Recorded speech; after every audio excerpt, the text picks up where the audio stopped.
Yeah, what has called us to this conversation is a couple of things for me. I haven't talked to you in a long time. I've just been following you around the internet and enjoying every minute of it. And last year in 2024, I started to take your Rematria course and have been slowly working my way through it ever since because all of this is happening. Like the world is just doing its natural patriarchal thing around us more intensely.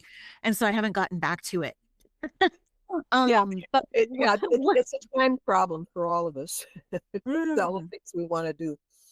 mm, yeah, and can't do. First of all, there's too much good stuff. And secondly, living under a strengthening fascism takes a lot of energy and time all by itself. But I'm interested in the concept of rematria or rematria. How do you like to say I it? call it matria, as in like Rematria. matriation. You know, Okay. this was a term that came up initially. It was not in that form, but in the 70s, there started to be a native movement for repatriation was the term that was being used.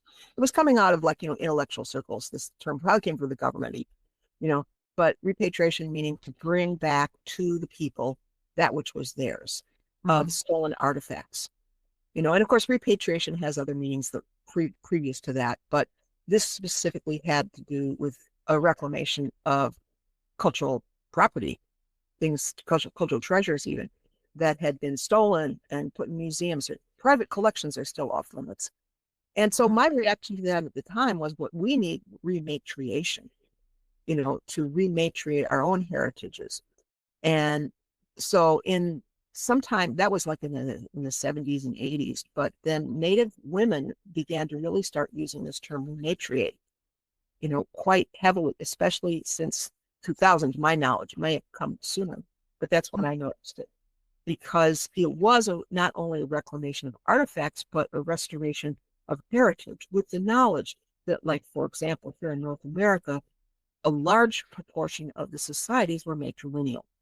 And, mhm. that's one aspect of major cultures, or what a lot, I don't know about a lot of indigenous women, but I found a couple various instances of people calling it mother law, so really not even they're using their indigenous terminology. So in the Minangkabau culture in Sumatra, idat, adat ibu, adat Mhm. ibu, mother law, or law of the mother, and they also use matriarchat, which is from Dutch, where they are colonizers. And then Oh, some Mohawk women in 2024, there was this really great series that was put on through Land Justice Futures. And these were settler women who worked in solidarity with Native women to try, and they had a seminar series called uh, Mother Law. mm, What was it called? Something prophetic. I forget the exact title, but basically they were saying, let us understand the nature of mother law as put forward by Mohawk and other indigenous women, and to be able to analyze what the doctrine of discovery did, starting with mm. goals in 1493. It's like you can go forth and conquer these lands because you have the right to convert them and thereby appropriate lands and enslave people and all this stuff. And so that doctrine of discovery, they were very much at pains to lay out, was based on that became the basis for U.S. property law, and is still being used. As recently, Ruth Bader Ginsburg, this is one of the not good things she did, is she used the doctrine of discovery to rule against the Oneida Nation, part of the Iroquois Confederacy, Yeah. and their contestation of land that had been held by settlers. And they could prove title to that land, but she ruled against it. She wrote the opinion, actually. The whole court did rule against it because the doctrine of discovery had conferred these lands on settlers. And so, therefore, Native people, according to this, did not have any title to that land, and it was just going to have to stay the way it was. Right. So that was that whole series. But the thing that came through, and what I'm trying to emphasize here, is this Mohawk elder, they call her Mama Bear, um, was really just talking about we have mother law. And of course, there's a whole orature of the Haudenosaunee, Six Nations, that lays out that land comes through the mother, social belonging, clan membership all comes through the mother line. And that, it even says women shall own the soil. So this was first orature, and then it got written down sometime in the late 1700s, and the Great Law of Peace got committed to writing. So we have this record. And of course, this social polity that the Iroquois had crafted was notoriously the basis for the best aspects of the U.S. Constitution, including separation of powers, except they didn't include in the U.S. settler version, they did not include the balance of power between male and female. They left that part out completely, But the good things that we have that we're still trying to defend constitutional rights were checks and balances and other forms of parity that had to do with, the way that there's the men's council and the women's council and the female power to appoint and to knock the horns off of chiefs. So that there were these ways that there could be a just social order, essentially. It was built into this mother law culture. Anyway, I've gotten way off track, but going back. It's okay. To we needed all that detail we needed context. We need context. Because it's one of the things we're missing so much of is that level of understanding the history that we're trying to bring these concepts up out of and then actualize them someday. So the detail is important. That's part of why your archive is the incredibly valuable thing that it is. So that there we have it at the granular level, Yeah, well, it's a process because it's all provisional. It's gathering information, and then you have to weigh it and sift it and sort it and then evaluate it and test it, because there's always new information coming in. And so because we're relying on sources that are themselves suspect. And so there's this constant process of correction and amendment and addition that has to go on. But that's all rematria. That's rematriation. It is that reclamation of knowledge, because this is what has been systematically stripped out. And we have these dominant narratives that just the whole society is magnetized according to them. The imperial and the patriarchal and all of this. And so it's like our lack of knowledge that has been systematically denied to us is something that we felt very early on in the late 60s and early 70s. We had to have our own base of knowledge. We had to rediscover what had been completely wiped, or omitted or distorted, and to restate things and to bring forward facts that are recorded, but we just have had access to because they are erased out of the cultural narrative. And so that's what I really intended in calling the course Rematria. And I was giving the courses different names each year. There was Matricultural Eyes one year, there was Researching Women, and then I've gone over now, I'm just going to call it Womanity. That was last year's course. And so Womanity, because the whole undertaking is to look at world history, politics, everything really, through the lens of putting women at the center. Yeah. Which changes everything. That's why those projects in the 70s, 60s, 70s, and 80s were called recovery projects, right? Or like you've said in a couple of videos that, and I think in your bio too, well, not in your bio, but in a couple of videos that, you end up becoming an interdisciplinary scholar because the knowledge or the history that we need to find isn't filed under history. It's filed under, ethnic studies. Right. Yeah.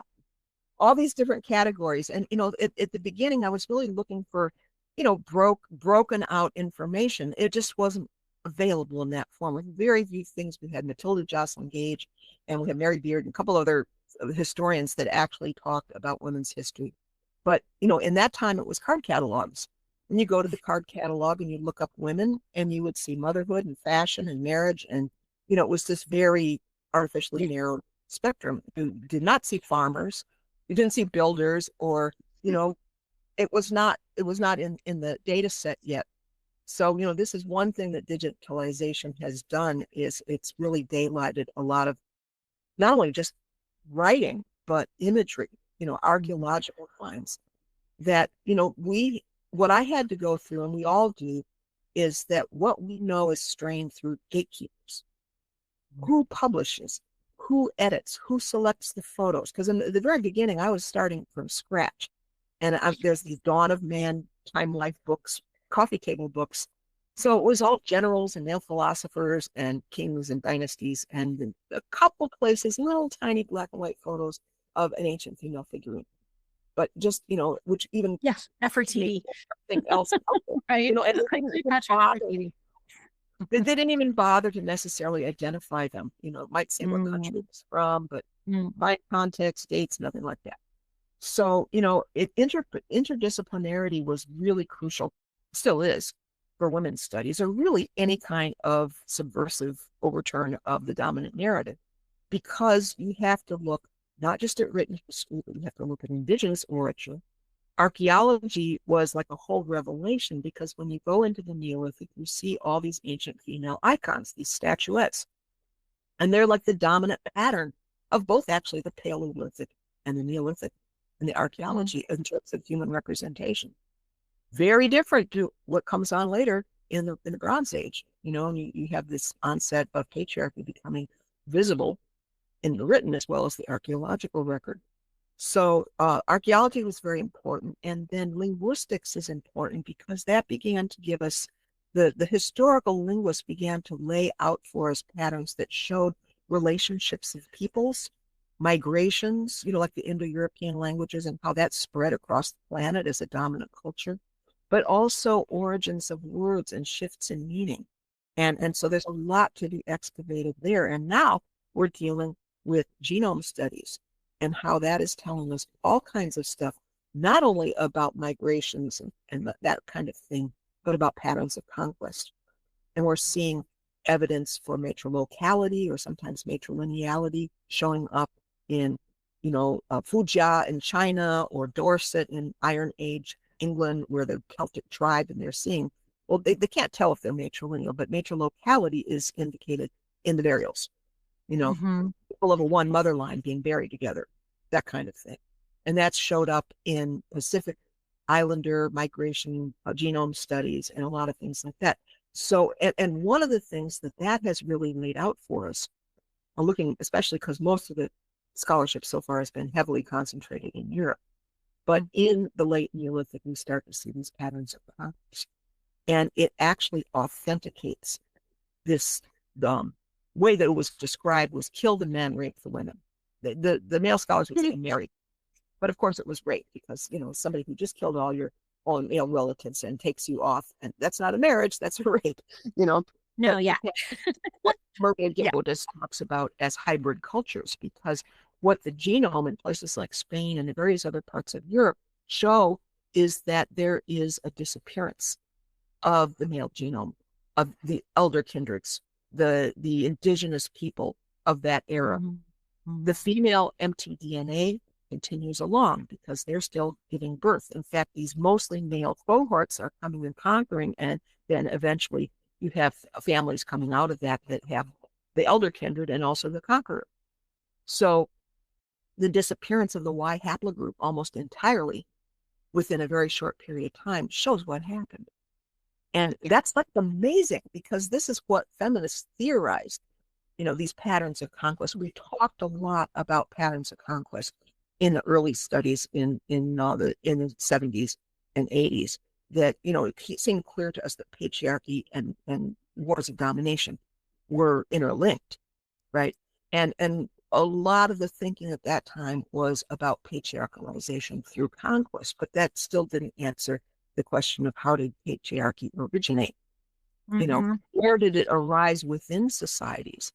And there's some confusion, because I think, somewhat, I don't know if I can call it Eurocentric, but the bias historically to the written record, looking at Southwest Asia, looking at the Mediterranean, was leading people to say, well, patriarchy started around the year 4000, or whatever date they give, 5,000 years ago, because they were looking at those areas. But you can't make those generalizations about the entire planet.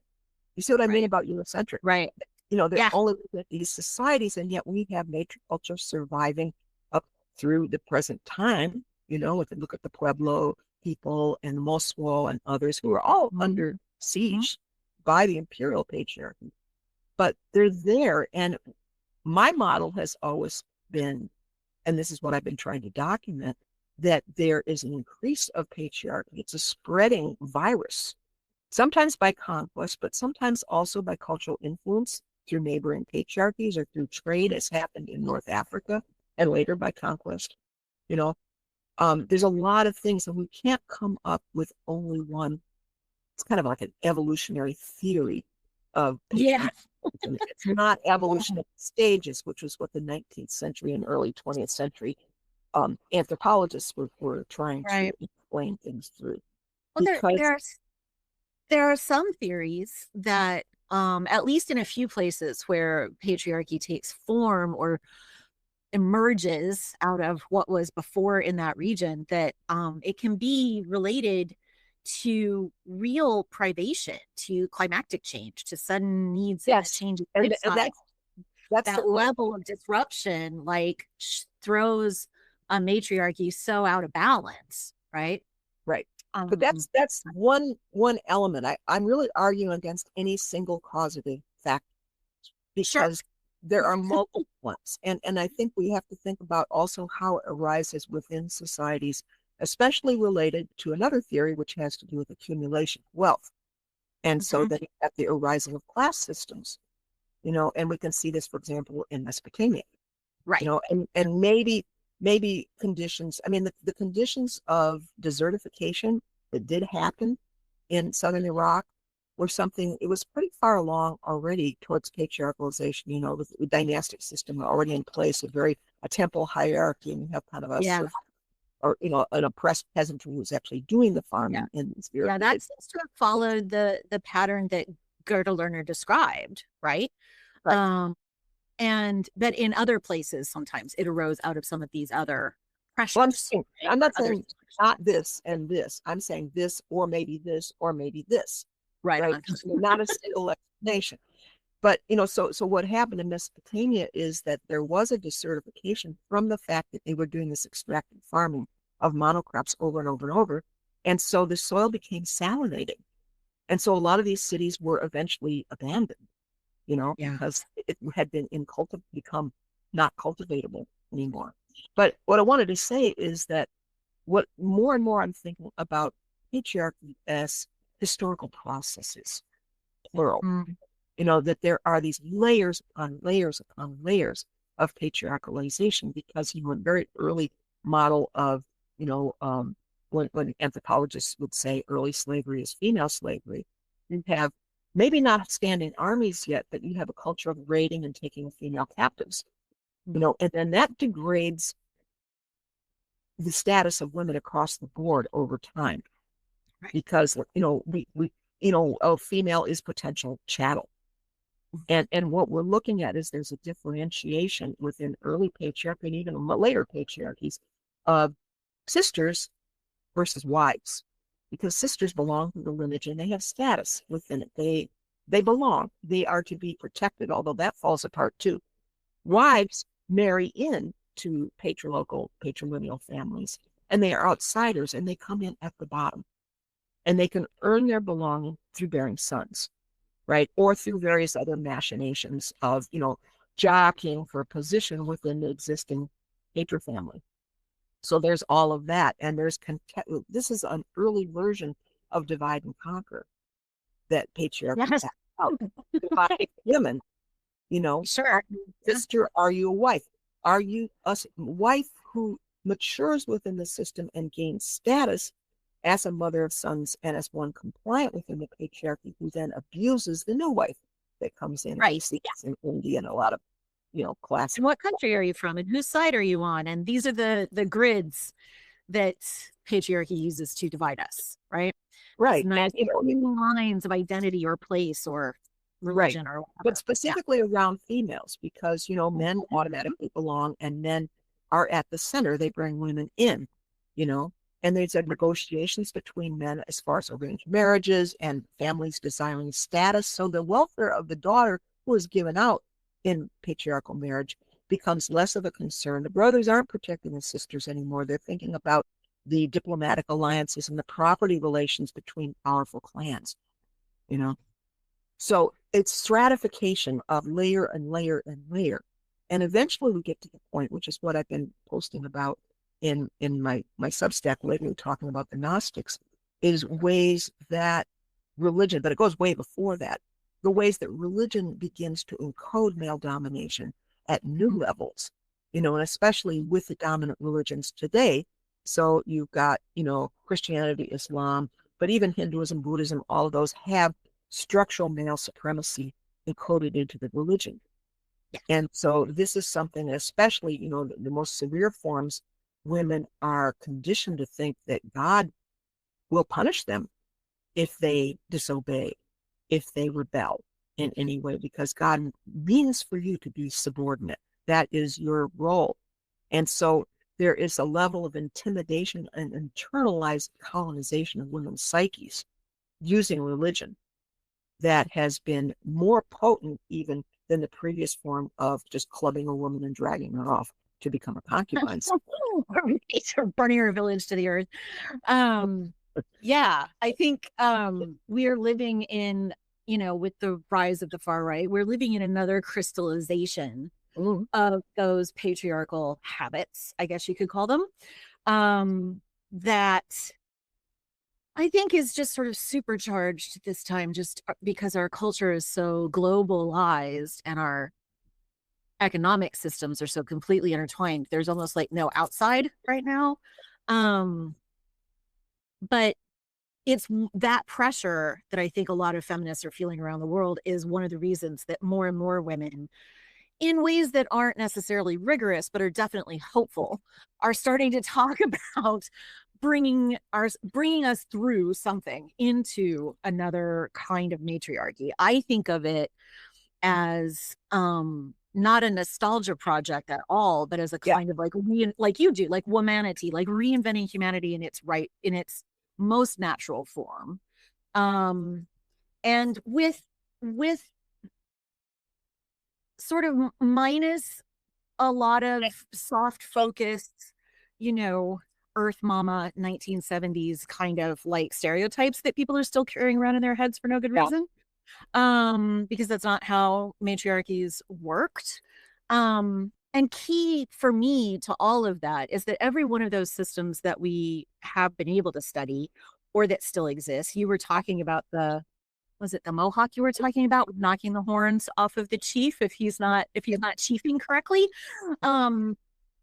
is that all of those matriarchal systems had a mechanism for controlling male aggression. Yeah. Either the man didn't live with you because you were practicing, you know, sort of a clan relationship and traveling marriage and that kind of thing, or the women simply had, since time immemorial, the right to say, you don't get to leave now. Or in the case of some tribes in some places, you know, that every once in a while you're going to get a jittery, hungry, aggressive personality, even if you have a fairly egalitarian, peaceable culture. It's just kind of a part of the roll of the genetic dice. But you'll have a way of controlling that person. Or if they grow up and just can't act right, in the case of some histories that I've read, the entire village or the entire clan will just decide, I'm sorry, but you can't live. They throw them out. You're too dangerous, or kill him, you know, or kill that guy because you're too dangerous to everyone else's peace and well-being. You can't stay. And once upon a time, there was a forest to throw people out in, and there was a saber-toothed tiger out there that could get you. You know, like alone was bad when there were bigger apex predators than us. But there's always a mechanism, and the choice to like exile or murder is the last one on the list. You know, you get lots of chances to come correct before the community gives up on you. You know, this is the reason why lone males were mistrusted. It's like, well, where are the rest of your people? It's like, why are you? Right. Knew that they were being thrown out. But yeah, what you're really pointing to is the community, but especially I think the authority of women to say, no, you cannot get away with this. It will not be tolerated. And Peggy Sanday did a lot of research about rape because we were taught that rape was inevitable. It was part of, you know, it was just this this thing that is just like part of humanity. Well, I think that there probably have always been rapists. It's a question of how the social polity responds to Mm, rapists. And she mhm, did great work in documenting how it is not universal the way that societies put heavy, heavy penalties and sanctions against rapists. And she documented statistically the rates vary tremendously between, modern patriarchies and some of the indigenous peoples where it's like, nope, this is not going to fly. And the things mhm, we discussed were brought to bear. But I think, the question of women's authority is something that's really crucial to why we're talking about matriarchy. And this got all tangled up because of 19th century male models about, the rule by women and even the concept of rulership, and a lot of women were attracted because it was kind of like, we don't like this, so we're going to go to that. The reversal of the model isn't a helpful way to look at this. And I think there's been a lot of indigenous commentary from women about mm, this. mm. We're not seeking power. We're not really, I mean, even feminists, we had a critique of power over as a Yeah. power opposed to power within or power with, that Starhawk articulates so beautifully. And Yes. so we were already working on alternate modes of power. But one of the things I've seen, and especially from the standpoint of now, is that women from good motives of wanting to fight back against these structures can sometimes unconsciously accommodate elements of them or unconsciously use them as models, you Mhm. know. And so, I mean, women who think they're feminists still in some way partaking of MAGA are a great example of that. It's, you know, Yes. it, it's like you have to have a consistent critique of power over, Right. and I think that our experiences in the second wave from the 70s on, it was how crucial it was to have an intersectional analysis that really looks at the role of racialized caste, the role of empire, and class oppression. All of these things are deeply entangled with patriarchy, so that you cannot separate out patriarchy and say, I'm only going to fight patriarchy, because Mm, it all goes together. mm. And, that's something that I think is still getting missed by, a lot of people in the ultra camp, you know, who are just, we're just going to work with the fascists on this one single issue. It's like, you Yeah, know, that's never a thing you can get ally away with with. that in any way. You have Yeah. to have your own critique and your own basis of power and your own opposition to oppressive forces. Well, we have to notice that every single time the fascists are sort of like the charming boyfriend who's really an abuser, right? Like he's gonna be nice to you while he needs you, but once he's got you, he doesn't have to be nice to you anymore. So he won't. Like I'm Right. sorry, mob ladies, But but if they fuck with the 19th Amendment, it's against all of us, not just, right. the five It's women. old school patriarchy. Old school patriarchy is not going to save you from queer new world patriarchy, you know. Right on. And but I No. think there's more. Your model is interesting. Your examples an interesting thing, because there is also the phenomenon of women of my boyfriend would never do that, and they are like, whatever's happening to other women is none of my concern. Right. And this is where we get white women vis-a-vis women of color, and what's happening, with the fascist movement now, of somehow thinking that they can work with fascists on any level. You Mm-hmm. cannot do that you cannot side with the patriarch. Mm. And I think some women think that they're doing the opposite because they're opposing a particular kind of patriarchy. But we have to have a much more comprehensive way of doing that than just that one kind. Right. We have to really look, especially at the historic enemy, which is, the old formulations of patriarchy, which, really this backlash is bringing back in very explicit form, you Mm-hmm. know, with Joel Webon and, all these guys, they're either fundamentalist ministers or else they're far right, edge lords, whatever they are, but, the programs of Project 2025 and some of the more recent reformulations of it by the Heritage Foundation that are being put out are absolutely about forcing women back into the married framework, Mm-hmm. you know, Mm-hmm. uh, rewarding women who marry first marriages, not multiple marriages. It has to be univira, as the Romans called it, the one man woman. and then rewarding them. They get a stipend for each child they bear, Right. but only for that first marriage. So if you divorce him, then you're out the window and you don't get a stipend for your babies anymore because you Right. broke the rules. Right. It's I've quite, called it an enclosure.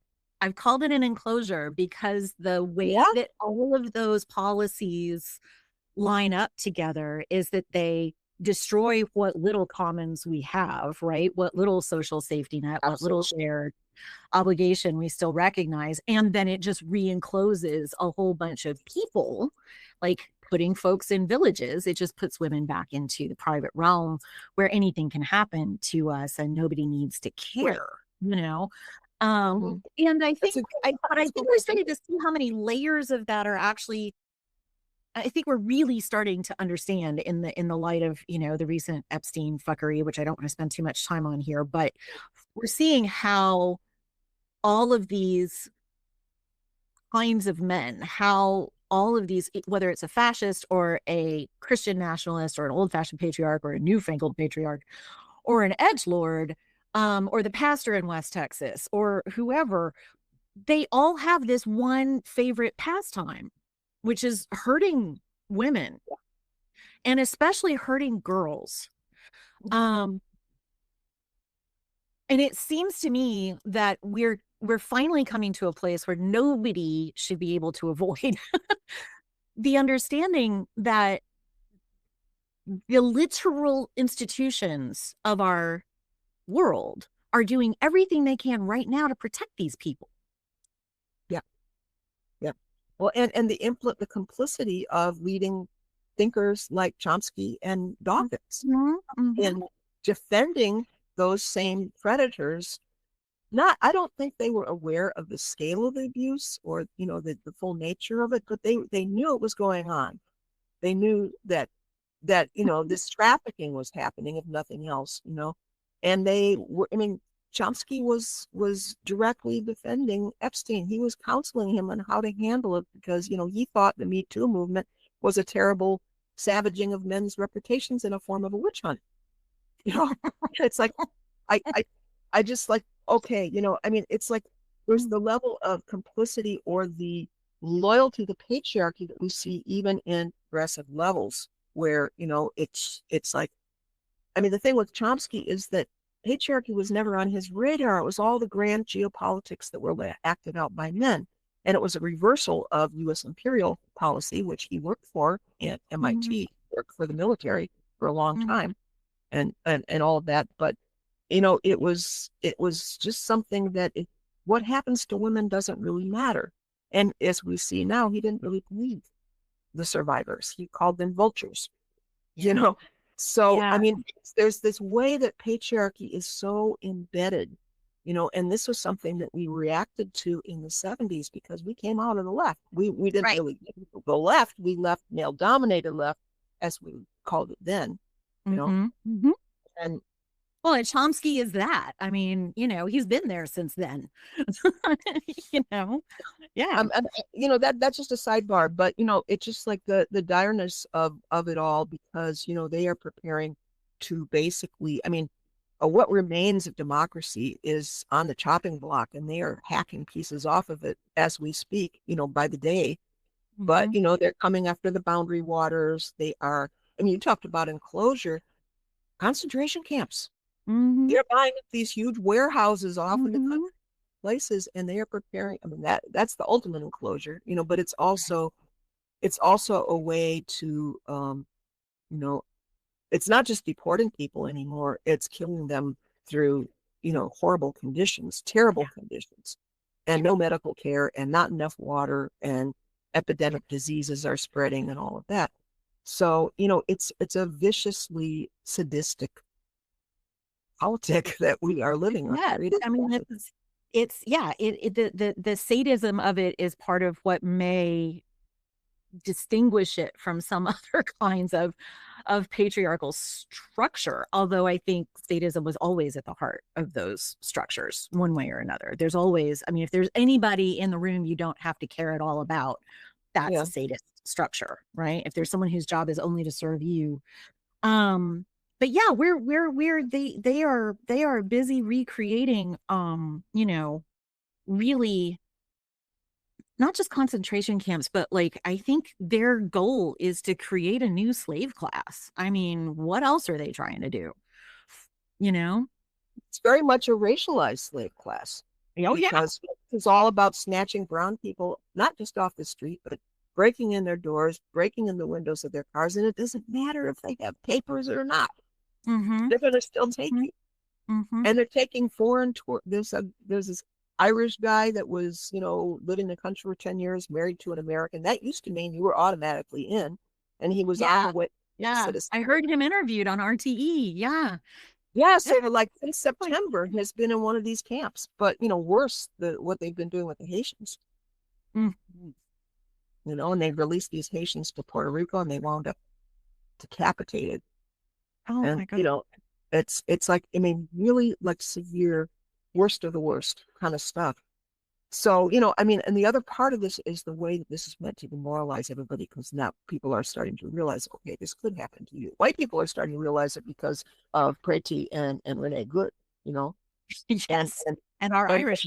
they were righteous. They were trying to support and help and prevent these harms, so hats Yeah. off to them. But the invisibility of those who died in the camps is something we have to work on bringing forward more, because those are the real targets, the ultimate Yeah. targets. Absolutely. And as I again, think the ritualized caste system. yes. Yeah. One more time, because that always works out so well. It's not as if they can't look at history and see that these practices lead to some kind of collapse every single time, right? Because they can't work. They Empires can't fall. all the time. And matriarchies lived in the same place, doing the same shit and inventing new tech as they needed it for thousands of years in one place without collapsing in on themselves like this. We are doing it every couple of hundred years in patriarchy. That's not smart, you know? It's just not a smart model. It feel like what I want to make rematria in my mind, and you need to correct me if I'm wrong about this. Um is like a form of response to that total problem, right? That we would be able to take what feel in retrospect like the smartest and strongest elements of various kinds of feminism and pull those together as a kind of magnetic point or one little coherent place that women could work around and in relation to and build, yeah, gravitate toward, and then reproduce in their own ways, in their own Yeah, places, the way this that is it what needs we to have be. to Like do. a really super adaptable model, you know? Yeah. We have to do this because there has been such devastation of what we tried to build, in the women's movement, in Say all more. kinds of ways, and to the point that a lot of young people don't even know what we stood for, and the anti-imperialist politics of red stockings, or Adrienne Rich, Marilyn Frye, the critiques of racism and classism, and all of those things that were created as if they did not exist, including by women who think that they are fighting for women's cause, Mm, but they have no cognizance of the actual depth and dimensions of that analysis, because we have gotten so stomped, you know and the loss of platforming, that it was like first the attacks and the formal deplatformings, and then with a lot of the social media devastation, many women withdrew because they just couldn't handle the constant bombardment. And so what that did is it took out a whole bunch of voices that needed to be heard in opposition to the right-wing swing that happened about women who were furious over the gender authoritarian overreach that mhm. has really just devastated feminism in many ways, Yeah, and sex work is work and all of these things, that is now what younger generations people think feminism is. yeah. It's those things, And you know. that's what's welcome inside of the institutions. Like one of the things I've noticed Yes. about all of us who still know at least even a little bit of the of the actual radical feminist tradition, we're all outside operating our own game. Like Mhm. we're running all of this on shoestrings and spare change and, you know, our own time. That has always been the case, but it was Yeah, easier you to know. survive in the 70s, and now conditions are much more dire. Yeah. But lack of funding has, in the context of the overall reach of patriarchy, this has always been an issue, is women are impoverished. Women don't have land. We have to pay rent to live, all of these. And I think that it was even true in the 70s. I mean, Ms. Magazine came out with this insight, and I don't think the figure has changed, that only 2% of foundation funding goes to girls and women, organizations that serve girls and women. That's, I mean, we are starved for funds. The Suppressed Histories Archives is starved for funds, which is why it's so hard for me to get my analysis out there, is that, it's just like, how do I keep the roof over my head this month? And that's been 57 years of it, you know?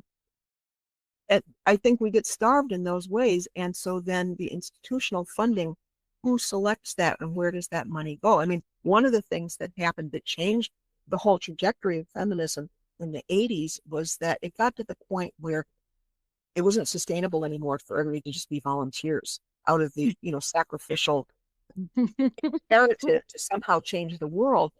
They needed to have paid staff in the shelters, the rape crisis centers. And so then the funders wanted professionals to be brought in to administer those organizations, and it changed them fundamentally. And that's just been a whole pattern. It's been commented on many times, and the class dimensions of that. And who ends up in control of those, what was once a movement becomes instead a set of institutions. Yeah. Academia Institutional capture, and ideological capture, and then political capture.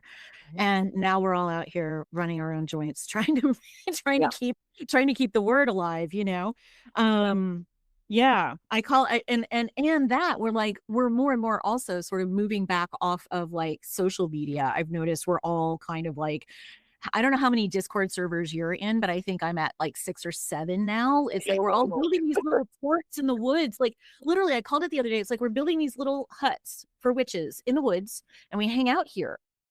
Because even just going through Twitter to get to the chat where you used to hang out with your friends is too much of an interruption of your soul. So we're like not even doing it. It's just like, right. And it all just disappears down the timeline as well. Right. So, yeah.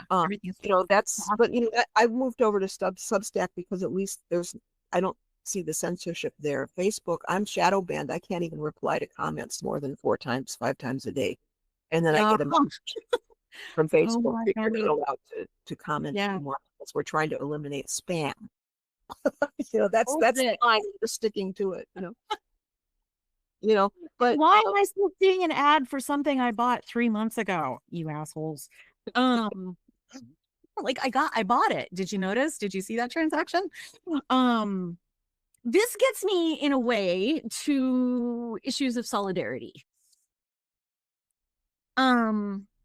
Because it's a delicate thing how to have a sort of flexible, can travel, sort of feminist rematria model that will draw people together and then let them go do their own thing in its with those forms. But the difficulty is creating solidarity across difference. It always has been. And just for any one group of people to stand up such a model and say, look, I made a thing, you can have it. It could be easily dismissed for being too connected to one tradition or one part of the world, or name your reason to not perform solidarity together. And I think we keep running up against that particular kind of problem, whether it's over race, whether it's over religion, whether it's over our politics, whether it's over what political trajectory we're going to try to take, and whether or not that's in good faith or bad faith, or, there's just like 9,000 reasons not to be on team woman. They're all bullshit as far as I'm concerned. But the process of being on team woman is legitimately difficult. Yeah. And for good historical reason that deserves confrontation, right? So one of the things that you've talked about a great deal is sort of the difference between woman as an identity, right? As a kind of style, and woman identified women, Yeah. where there's actual solidarity, the individualism and the solidarity of that. And I wanted to spend a little time there because I am hoping it will help us think about solidarity across difference a little bit. Yeah. I mean, that was a major rupture, was that shift from the woman identified woman was meant to articulate that we are in solidarity with other women, that we are set up to be divided from other women. And we have to say that we, in our opposition to patriarchy, are going to join together and form something different. We're going to have a coalescence, a Mm-hmm. convergence of women intentionally that says the society is always going to go after women in this way or criticize women in that way. All of these structural reasons why women are divided. We're going to say that we put women first. And then, adding to that Red Stocking's statement that we are for the most oppressed woman. So Mm-hmm. that also wraps in poverty, and that wraps in racialized caste, all those things, or immigration status, which is now so up. Effects So of imperialism. Yes. it was an affirmation. This is who we are. We're going to join together, and we are going to affirm women in really direct ways, action, analysis, all of it.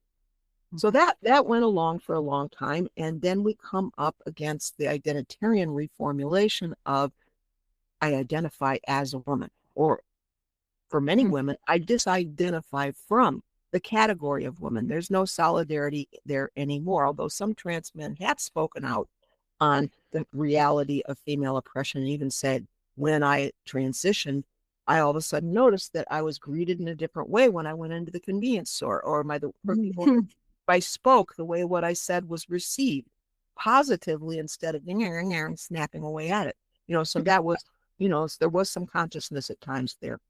But or just the whole idea of, well, I don't want to really claim being female linguistically, so I'm a they them. And that was sort of a new way of, in their minds, I think, of saying I don't want to be bound by the strictures of gender uh, Mm-hmm. categories, but gender culture, the stereotypes and all of those things. There was genderqueer before there was envy. And before that, there was radical feminists saying, we throw all that away. We don't want to be bound by any of that.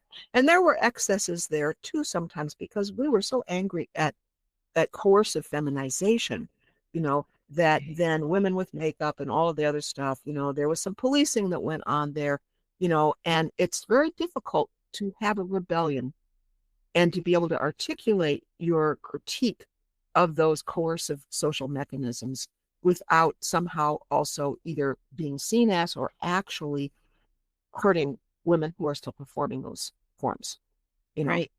Yeah. And it's like, how do you disentangle a pleasurable uh beauty, beauty practices, like Mm-hmm. Egyptian eyeliner or whatever it is, something that women enjoyed and played with, for as opposed to something that you cannot go out of the house without, you know. There's the difference right there. Yeah, yeah. There's a So difference. And I think like my sister Gorgon Victoria would remind us, human beings have decorated themselves since they figured out how to be human beings, and probably before. There's yeah, always been some way of decorating the self, either for religious ceremony, or because it's fun, or because it's camouflage to help go hunting, or because like there's always been even for a sexual connection that we see in the practice. most ancient clothing that we can find, you know? Yeah, yeah. So there's a lot to that. It's not just a one thing. But I want to go back to what you were saying, because I think that, when you're talking about how to women, it's like we have to rebuild. Matrix is the concept. We have to reconfigure matrix of relationships, and that's what a coalition is, Right. and then we maybe, hopefully we'll have learned more about not so much policing, but, I mean, it gets so complicated because I say that and immediately I begin to react. It's like, we do not ally with fascists. I mean, there are lines that have to be drawn, right? So, Yes.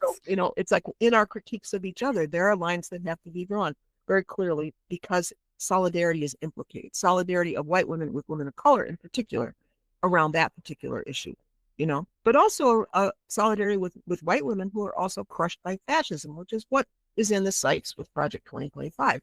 They want to Right. recolonize female bodies for procreative purposes and sexual service. Yes. But the matrix, and it's really sad because patriarchy took that concept and ripped it out of its historical roots and now And makes turn it into a fantastic movie.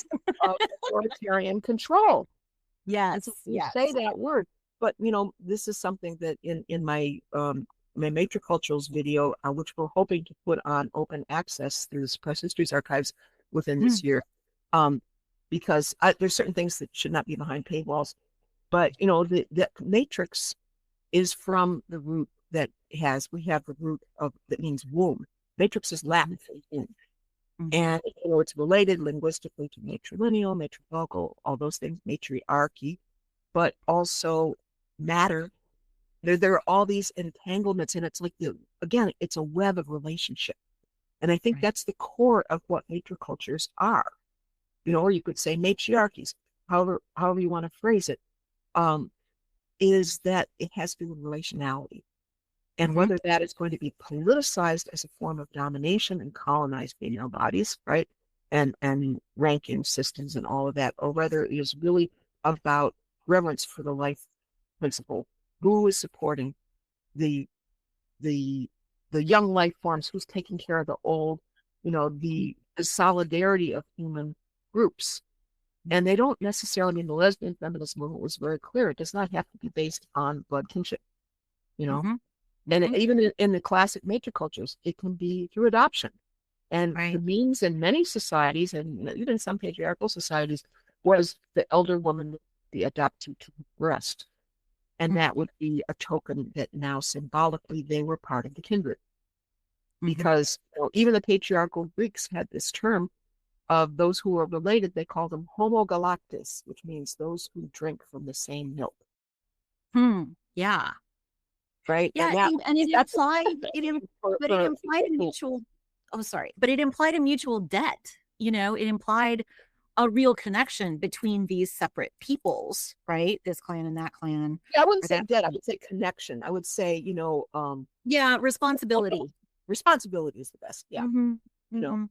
Of what that relationality means. But so for us, and this was what I was saying before about the radical feminist and the lesbian feminist movement, is we built our own families. We built our own webs of connection. We had the dyke houses, and it's like women lived together collectively, and sometimes they shared all resources, other times, you get into arguments about money. My personal opinion is, not sharing money, because they're trying to control each other. But, it's like, there are these other kinds of alternative families that have grown up and that we created. And I think that's true for even people now, in various movements. There are these ways of forming connections that are not bloodlines.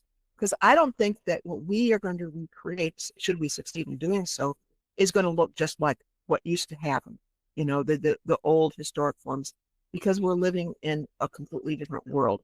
Yeah. So we're inventing new forms, but we have to learn from those examples as much as we can, reconstruct them, and see how we can recreate something that works within our very disconnected, industrialized, technologized, digital world.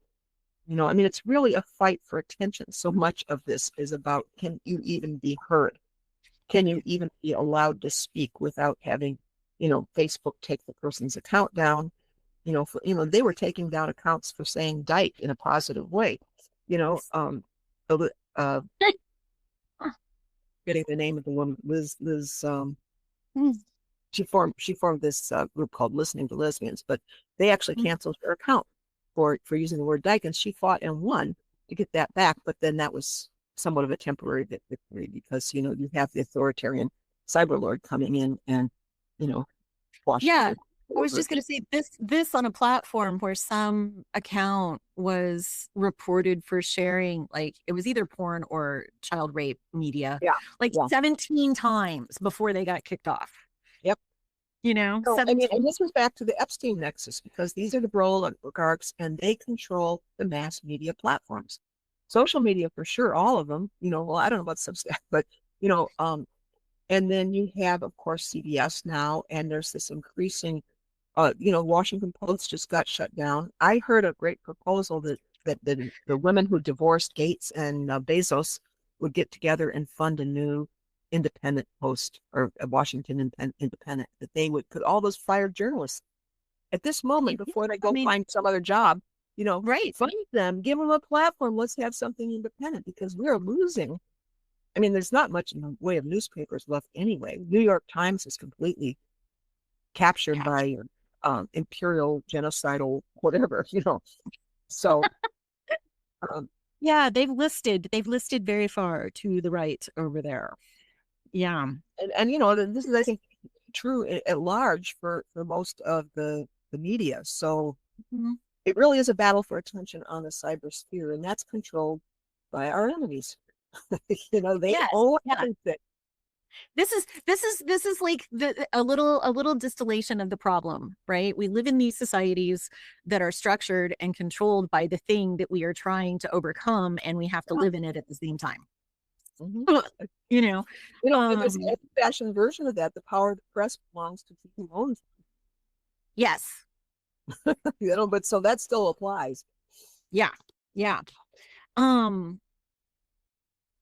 but I mean, again, I want to kind of bring this back to the concept of rematria, because I think in that idea, there's both a process of reclaiming our history, as you have spent your life doing, and a process of imagining a future, right? I think these two things are always implied in each other. Um, and that also connects to the idea of women and feminists policing each other. Um, because the environment we're in right now, I think feminists are under so much pressure, and women who call themselves feminists are also under a lot of pressure. But anyway, that we're policing each other instead of looking outward. And people are jumping on each other's cases and trashing each other and being pretty awful because they can't reach out and actually have an effect on the thing they need to have an effect on. This has happened over and over and over again inside of the feminist movement, right? The frustration turns inward and goes lateral. Um, and or is planted by people from the outside. Um, but in trying to overcome that, I feel like drop the policing as long as you're not aligning with fascists, of course, and try to take a position more of being mutually students and teachers. Like, don't try to think of ourselves less as competing, social justice interest groups, and more as students and teachers who are trying to invent something new. Well, if you are interlocuting with women who actually share that perspective, we're good. The problem is that many absolutely resist that idea. I mean, I agree with most of what you say, but here's the problem about the policing thing, is that the perception of feminism and certain feminist positions has become so wildly distorted by women taking way out there. um, it's like, calling people mentally ill, or, it's just like what women do, that certain extreme expressions or Mm-hmm. irresponsible ones tar the entire movement. And we've seen this happen, that the perception of all women who take a certain political position can be somehow reduced by bad actors, very often by their opponents, to being entirely a characterization of the entire movement. Right. Sure. So I don't know if I want to go into details about that, but I think you know what. Indeed. Um, uh, I think, I mean, I've been through a cycle of trying to speak about what looked like some just uninformed or really naive political decisions, and watching myself and the other people who were Woefully. putting that together get our asses handed to us in terms of the trashing that was aimed at like Jane and at the radical notion for a long time. Exactly. And Yeah, you do Unclear. have to clarify ideas. Like we were pretty particular about trying to clarify ideas, clarify Well, ideologies. And the response to that was incredibly personal and incredibly emotionally heated. Um, and and and vilification. vilifying. And it also did have the effect of being like, oh, look, the girls are fighting again. Because as Jane put it in a recent piece over on Culture War Blues, women and feminists especially are not granted, the epistemological authority, right? The Yeah, right to the knowingness of a person to speak independently for themselves, to speak for their positions. And so it's easy to pick up the bad example and go, look, this is what the women are. for talking about sexual politics as a system of domination. That they were not just behaviors, but actual systemic structures of domination, Right. on the basis of sex, the oppression of the female sex. And Yes. there, I used to have arguments with those Foucauldian feminists. yeah, And I would just be like, I don't understand what the fuck you're talking about. What are you doing? no, yes, they did. But I mean, that was just a way of reframing everything away. It was a way of just putting down women for daring to raise those issues and talk about them with a political analysis. And that, no, that's biological essentialism. What was biological essentialism was the patriarchal structure that we were trying to describe. We were Right. trying to describe a system which was based on subjugation on the basis of sex, the actual colonization of women's bodies and discourse. And no, that's biological essentialism. We've come full circle now, where there was the whole gender theory thing, came queer theory, and then gender theory come along. Ultimately, we've come full circle because now people are talking about brain sex as a defense for trans identities, and that's biological essentialism. But, now it can fly because it's not being advanced, By as women. patriarchy or by By feminists anyway.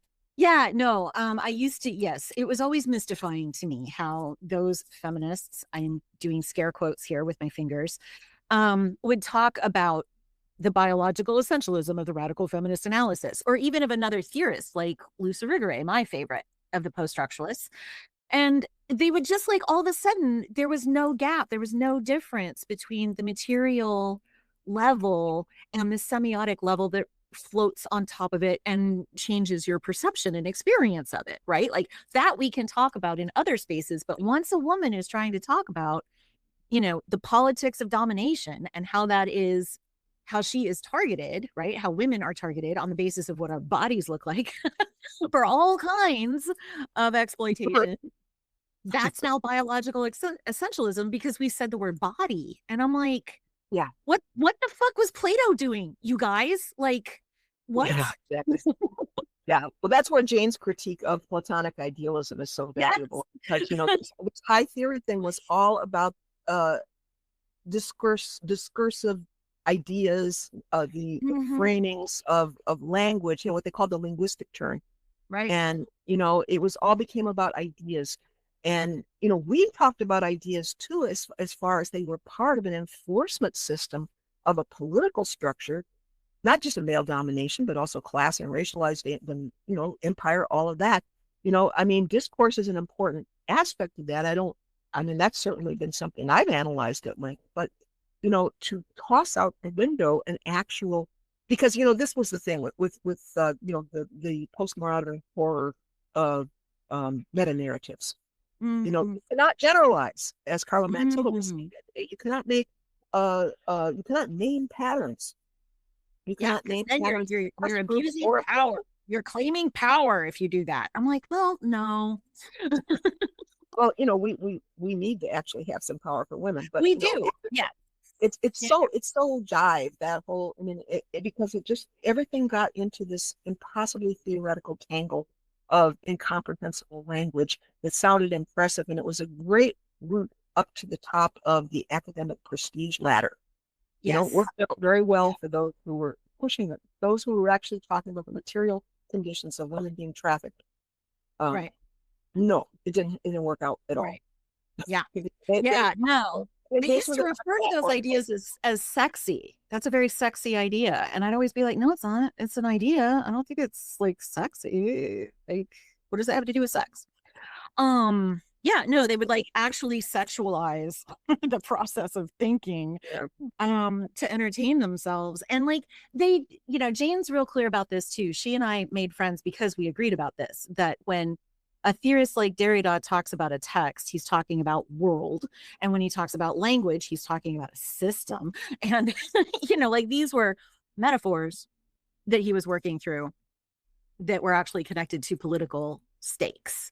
And that part of that work got cut completely out by this weird, like, sort of linguistic turn thing that everybody claimed was based on him, but wasn't. It was sort of like based in proximity to him, but not there was him. a bunch of different. There's a bunch of different men who became Lacan and the phallic signifier and all of that stuff. Yeah. It's ironic because although this is like in so many ways very disembodied from actual physical lived reality of women within this system, there was this flowering of they were talking about bodies and bodies. The word bodies was appearing a lot, but it wasn't really attached to any kind of critique of experience. Right. Yeah. No, it got really useless in a way that I always found kind of annoying, which is why I'm out here. And not in there with them. And thank God for it. I feel smarter and freer all of the time. But that too, the biological essentialism charges, the women are fighting with each other, you're a fascist. All of these different, like just easy to level insults, right? These slurs that just automatically reduce your authority, mean that people are excused from paying attention to what you have to say or its implications for them or the world that they live in.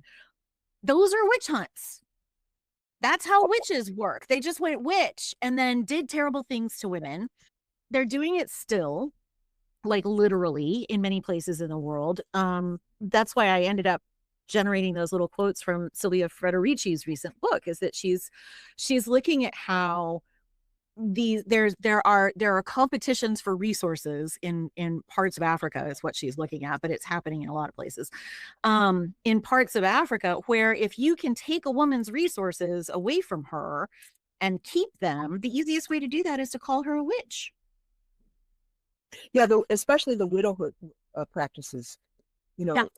Widows are regularly accused. If the husband dies, the automatic first thought is that she must have killed him magically with her witch powers, and so there are actually ordeals that they have to go through to prove that they didn't do it, but also the separation of them from the resources of that marriage. The patriarch claim back that house, those are old patterns.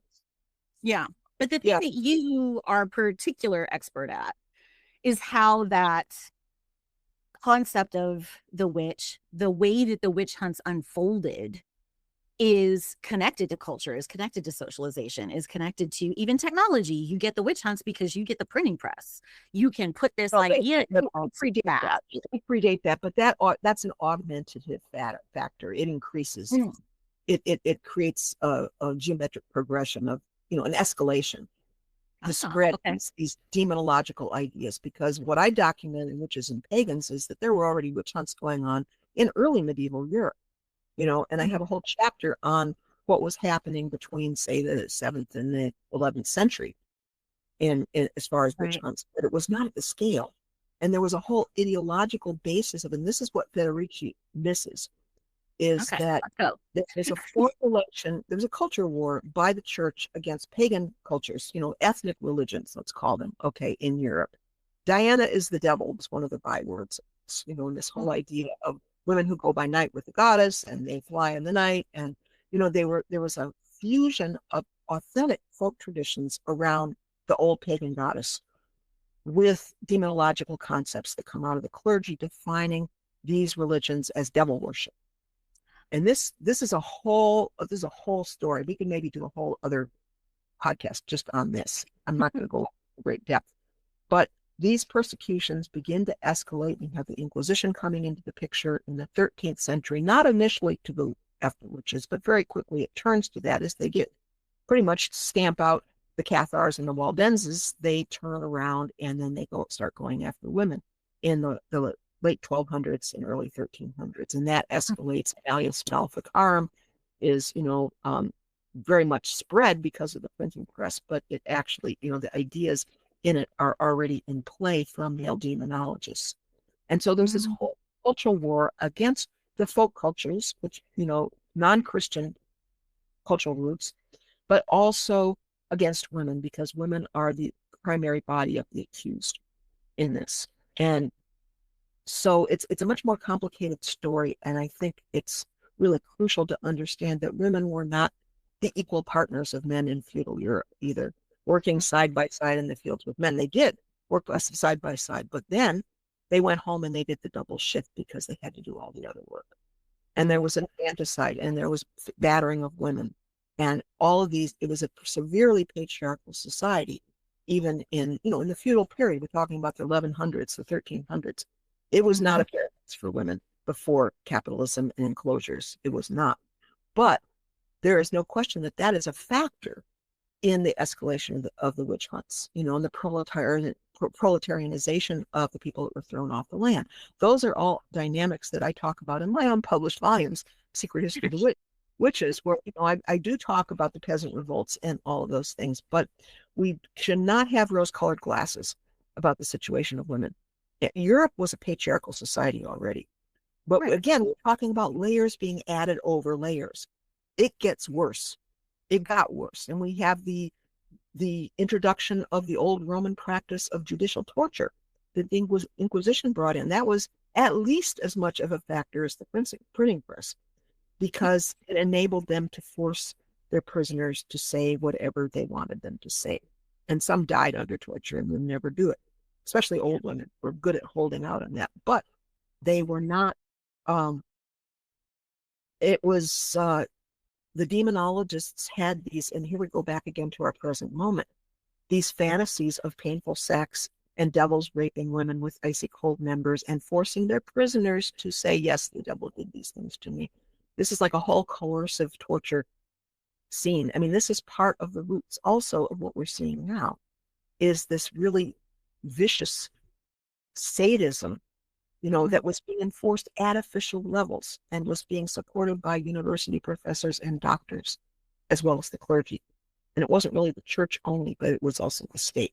Most of the witch hunts were not the Inquisition, it was by the state, because this whole thing had been set in motion by patriarchal theologians trying to stamp out devil worship, and women who were doing ceremonies. You're not supposed to wash the baby in spring water. It's for the priest to do that. So there's this displacement of historic female spheres of power, even within a patriarchal society. And this is part of my analysis, is that we do have female spheres of power that exist in Yoruba culture or whatever part of the world where you have patrilineal, patrilocal systems that oppress women. But women in Europe did have the herbal, they were healers, they were midwives, they were diviners. These things existed. And they were never entirely stamped out, but they were severely distorted by the persecution. Because there was this layer put on top of what they were actually doing.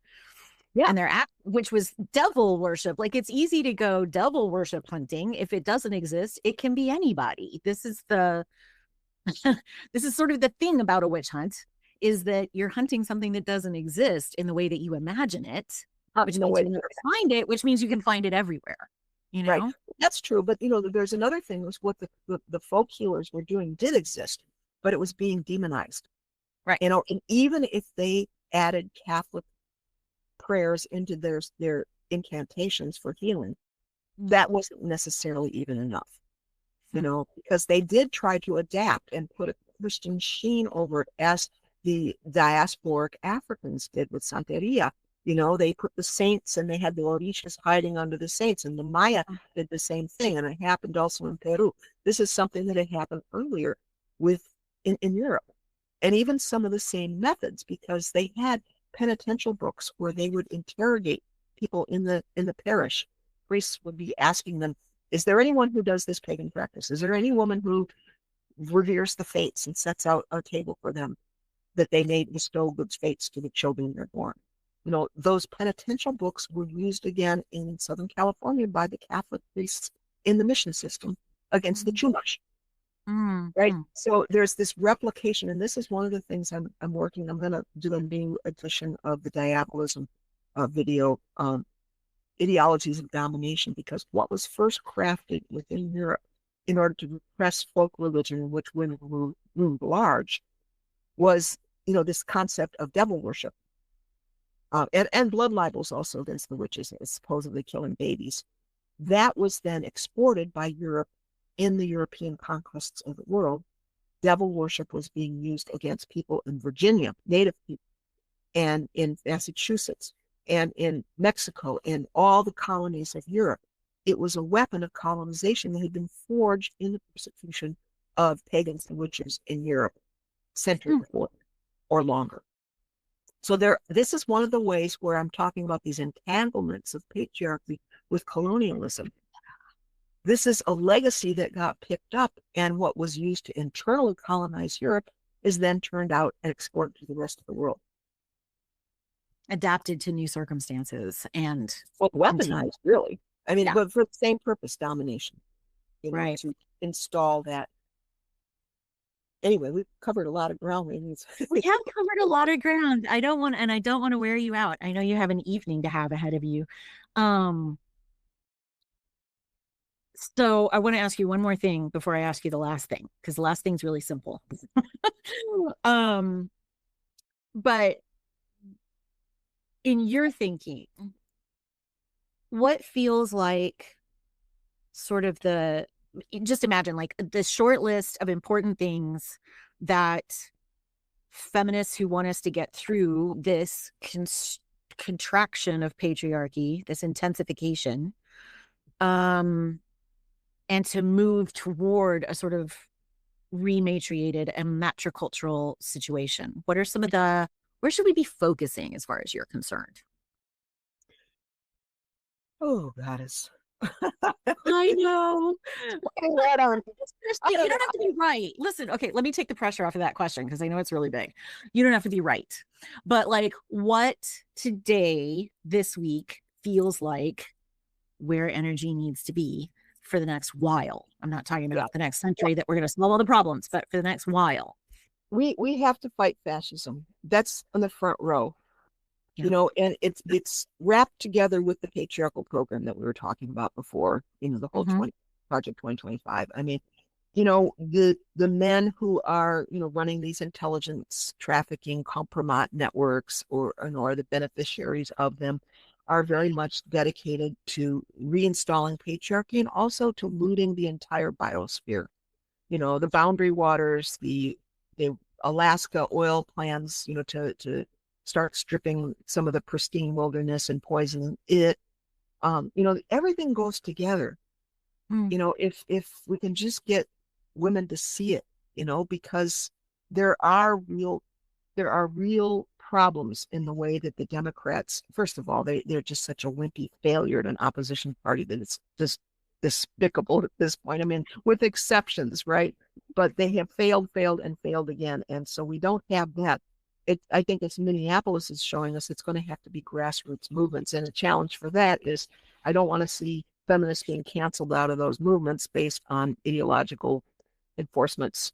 And I haven't seen that happen yet, but that's a fear that I have. Maybe you should edit that comment out. I don't really want to get too far into the weeds with that.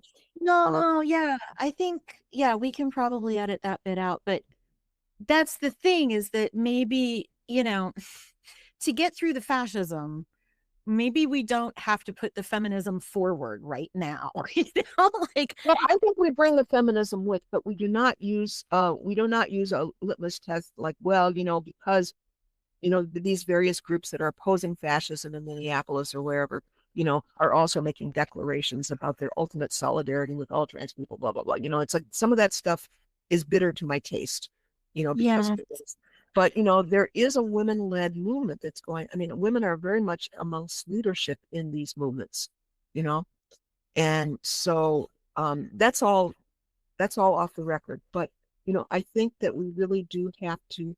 There's no way around the fact that opposing fascism is job one, and that does encompass women's rights. It's defending women's rights. It's not a sidebar. It can't ever be. But we have to be able to build the broadest thing possible, because what we're facing, aside from the repression, which is very severe, and the domination of communication networks, which is near absolute, it's getting closer to that, there is just basic survival, because Trump is crashing the economy. He's cut off supply chains. He's cut off international trade, the seizure more and more of lands and all of these things, the attacks on the biosphere, all this is going on, the poisoning of the waters. They're taking away all environmental protections that were laid in over the last 50 years. All of those things, are at a survival level. And I think we're really facing, we have to think about in the future very soon, where our food is going to come from. Are we going to be able to heat our houses? Do we have access to potable water?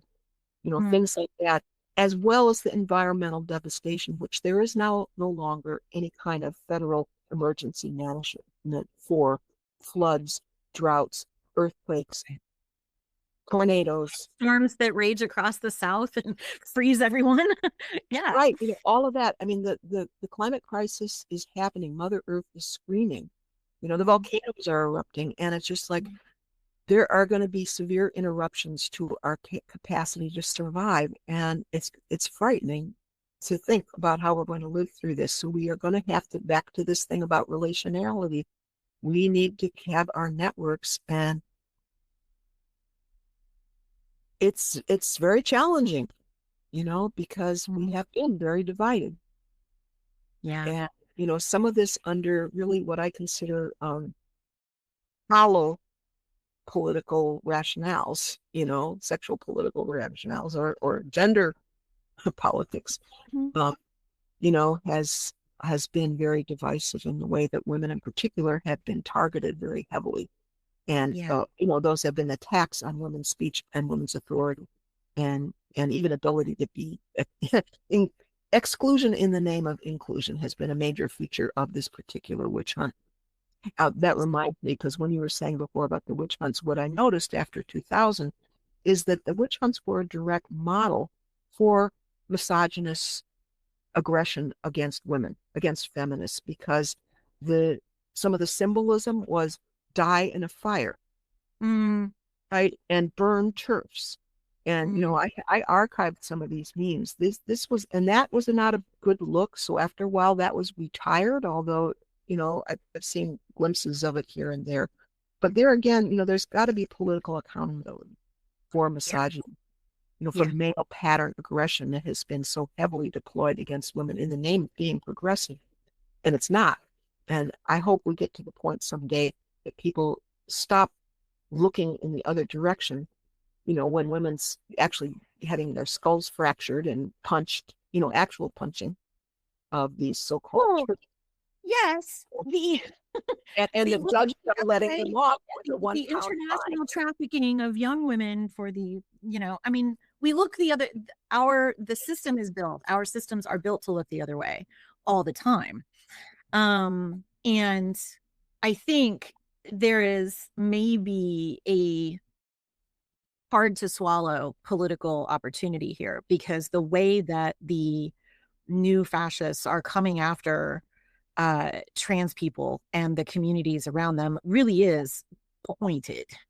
Yes. And really is physically and psychologically damaging. Yes. They're putting people's lives like at risk all the time by removing care, by removing access, et cetera, et cetera. And I think part of being against the fash is being in solidarity with those folks right now, because yes, I hear you.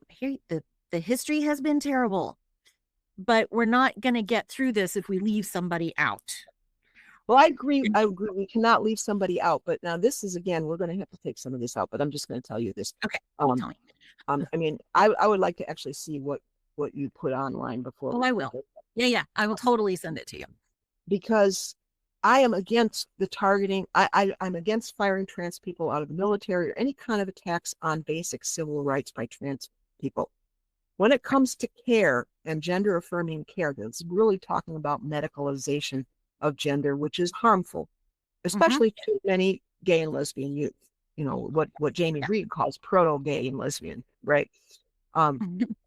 this is a major failing and so we're dealing with contradictions because there is the absolutely condemnable attacks that, you know, that the weaponization of trans by the fascists is Right. undeniable, right? Right. And I stand against that unequivocally.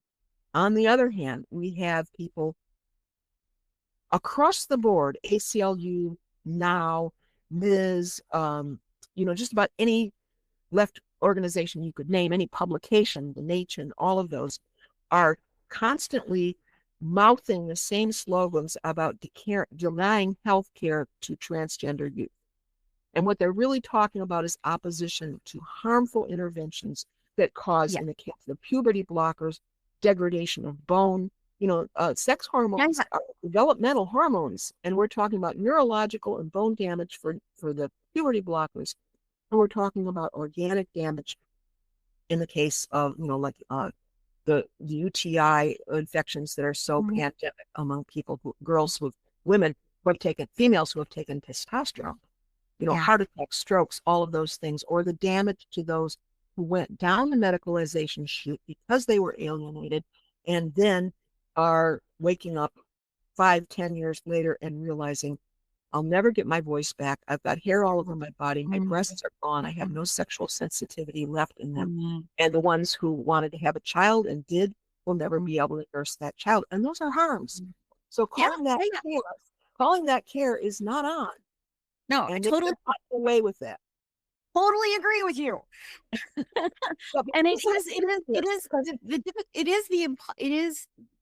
it is the incredible difficulty of this is that I don't want those bad people to hurt you, but I also don't want the bad people you think are your friends to hurt you. You know, right. in And the that's the thing about totalizing narratives. right, We are in a right. world of absolute totalizing narratives, which are only getting more polarized and more extreme because now all this false stuff is coming in through AI and deep fake videos and stuff, and people can't even tell what's true. I mean, they had a Yeah, hard time before telling what was true, yeah. but now Yes. Yeah. I am looking forward to the day when we can talk to people. And there's also the thing that you know, if you do detransition, the community will have nothing to do with you. well, right, you know, and The it's like they solidarity is gone. will clearly say to that poor person, "You were never really trans." Well, exactly. But Right. you all told me I had to be. I mean, it's like the grooming aspect of it is completely off the table and for Hmm. discussion, you know. Hmm. And the cruelty of that is just phenomenal. I think because now the next stage of the narrative is going to be that again, you know, I mean, we don't even have the word gender anymore. I keep looking for another word. Materialist feminist is about it, but that's not a word that people understand. And they think, well, I'm a spiritual woman, so I'm not a materialist feminist. It's like, it's not, it doesn't convey the right meaning, you know? But it Yeah. crazy because I see all these women denouncing GC, and I know a lot of women who might use that term who never even heard of it first emerged as a feminist critique of trans dominance, right? Right. You know, Right. and I've argued with Jane Edgerton over this numerous times. It's like don't throw everything, you know, don't denounce something that is much more multifarious if it's all part of a fascist adjacent group of, you know, ultras, you know, Yeah. DJ Litchi and a lot, you know. Yeah. It's like, you know, one thing the Black movement understood is even if people didn't agree with Malcolm X, they understood that he was mounting a critique that was crucial that would be used against all. And I Right. think that feminists have failed in this, even from within our cohort. You know, they want to Yeah. be over in the safe place. So, you know, it's like Andrea Dworkin's maxim, take her, not me. I'm seeing this in my own circles. They're so eager to Mhm. distance themselves. And I want to distance myself because I criticize those women, you know, a lot of those women, but I know that there are a lot of women who are not politically sophisticated, who do understand the injustice of what's happened to lesbians in particular, Yeah.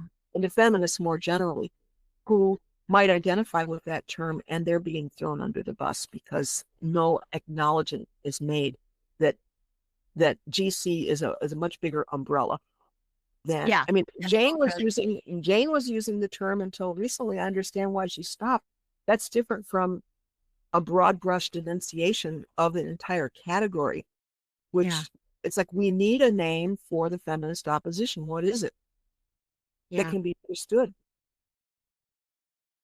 I don't know. I haven't. We'll have to do some thinking. We'll come up with something. I mean, it's like the materialist thing. I get you. It's one of the reasons that I've made sure that the archaeomythology and, you know, discussions of the goddess cultures and that kind of thing is always part of this project.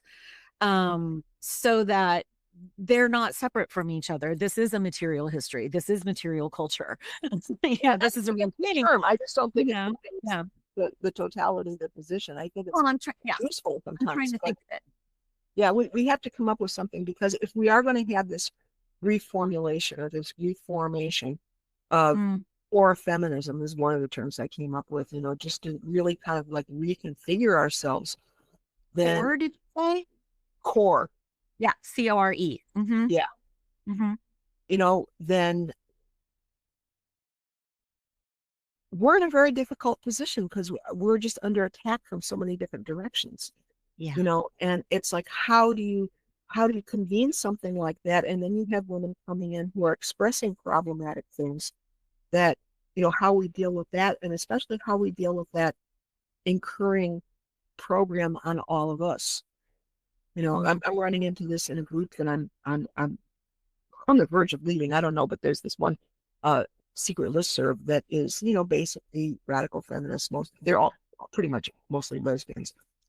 But, you know, it goes down to this single issue stuff and how damaging that is to feminism, because if the only articulations of transcritical, or whatever name you want to give to it, discourse are coming from visibly right-aligned positions like Carrie Dansky and Wolf, then, I mean, that's what happened, is we were attacked and deplatformed in a way that really affected our livelihoods and even our psychic and in my case, neurological survival, you know, so that I had to stop posting on Facebook. I was taken out of the game. I mean, I work on ground because I couldn't say things in public. I couldn't take it. I had seizures. You know, I was just like, I fractured my thoracic vertebrae in one most severe seizure I've ever had as a result of going on Facebook. And I stopped posting about it. And then the death threats towards J.K. Rowling. And I came on and said, this is disgusting that people would make death threats against J.K. Rowling. It was a very short post. Huge outpouring of counterattacks and how could you, I respected you once, and blah blah blah. So really, death threats against a woman is like the right thing to do according to you, you know. But I just said, okay, that's it. That's when I started the Strategies Under Siege page, because it was like fucking ridiculous. I might have started before that, but they took us out as a countervailing voice. You know, these well-meaning progressives, these women who were kind, who were allies, all these things. They weren't allies to women. You know, the priority was to be allies to male or to women who decided and identified from women. Yeah. You know, and so we're left with these perplexes of like, how do we even deal with this? Because so much of this is about how we are painted, and this is very much a witch hunt thing.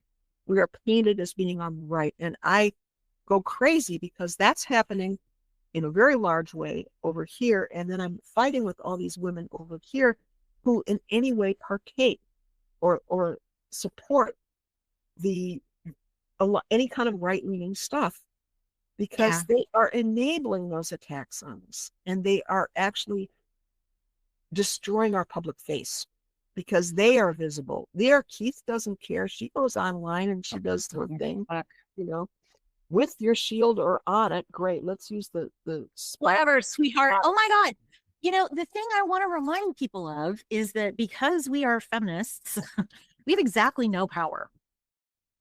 Behaving toward each other as if we do is part of the problem, right? Like Wolf, WDI, all of these sort of internecine sorts of fights I get that they out there might mischaracterize us, but they out there are going to mischaracterize us. It doesn't matter That's what what we Wolf says.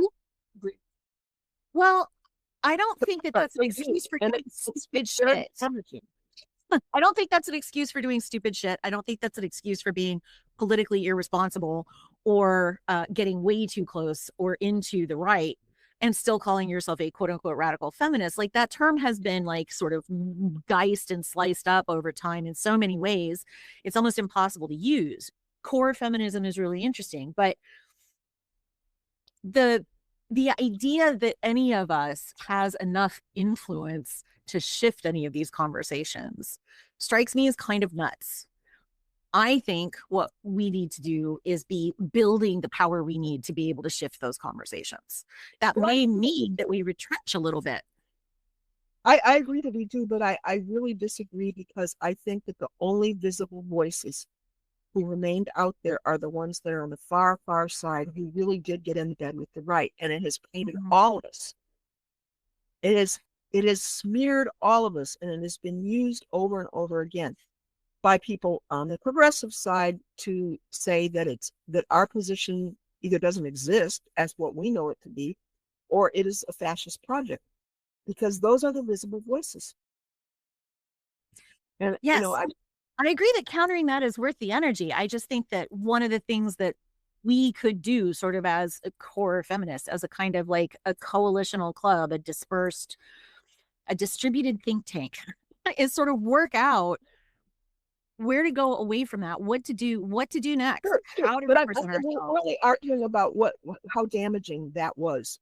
That's all we're arguing about, not about what we should do next. It's just like the Yes. amount of damage that has been inflicted by the public face of radical feminism, including, young red femmes who are anti-lesbian, all kinds of crazy shit. The word has lost meaning. So this is very much a dynamic I saw with the witch hunts, because any kind of cultural coalescence, like, the name Diana became too radioactive, and it was really an imposed name anyway. It was part of the Interpretatio Romana that everything had to be put in Latin in order to be valid, right? So they didn't use the indigenous names, they used Diana. But anyway, in the persecutions, the Italians in particular, there was this migration of names. So they would start using other titles for their goddess. And then that title would become known. And so, because then the clerical wolfhounds were onto that. And so they kept changing the names, but it's like we keep losing our name. Yeah. We keep losing the language that describes a political position, because now it has been branded. It's very serious that we lost control of our own discourse. And postmodern is one way that it happened, but another way that it happened was, and I don't use the word woke ever, but the whole trans capture of left and feminist and queer discourse in its absolute form. There, that exists as a monolith on one side, and then you have a much smaller group of beleaguered and angry feminists, many of whom who are clueless about the implications of their statements, and their alliances, that have sunk. They handed a dagger to our enemies, and I'm not. It's not important to me to condemn them and argue with them. I'm just concerned about the political damage this has inflicted on our ability to advocate for feminism. As I know from the women's land movement, you can retreat into your enclaves, but that just increases your invisibility. You're not present in the broader discourse, and somehow we have to be.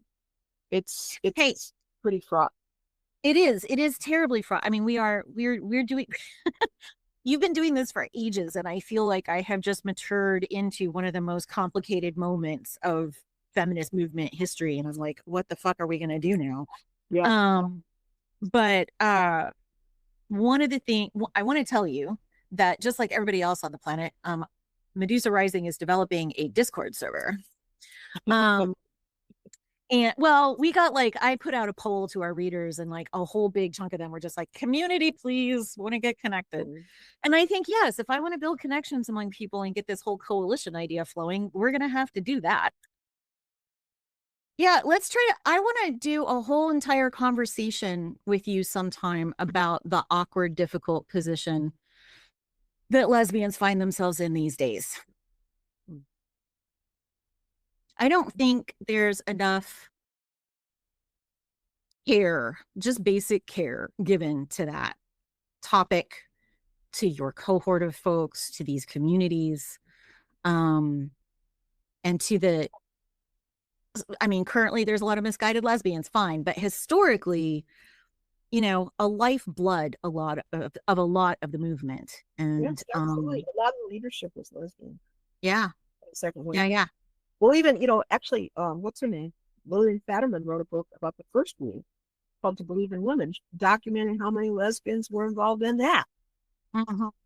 It's the failing of the book is she's so concentrated on white women. Mm-hmm.